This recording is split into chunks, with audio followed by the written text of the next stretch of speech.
স্থির হবে, উত্তেজিত হবে না, যেটুকুনি ইনকাম করবে সঞ্চয় রাখবে, নষ্ট কষ্ট করবে না। খুব ভয়ঙ্কর দিন এসেছে, পুরো পরিবারটা তোমাদের উপর নির্ভর করবে। তোমরা হেলে গেলে পুরো পরিবারটা হেলে যাবে।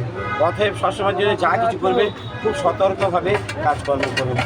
বাবা, তোমরা যেখানে থাকো, যা করো খুব ভালোভাবে থেকো, ভালোভাবে তোমরা চলাফেরা করো, যেন না কোনোদিন তোমাদের জীবনে কোনো ঝড় না আসে, সেইভাবে চলাফেরা করো।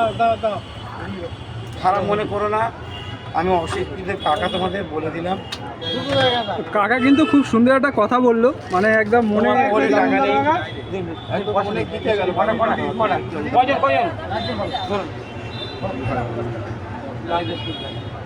সেই 10 টাকায় আনলিমিটেড। শোনো বাবা, তোমার কাছে সব আছে, কাছে টাকা নেই, তখন তোমার কি হবে মনে বলুন? তোমার বাড়িতে 10টা আত্মীয় এসে তোমার কাছে টাকা নেই, তখন কি হবে? তাহলে তোমার সেইভাবে চলাফেরা করতে হবে, তাই না?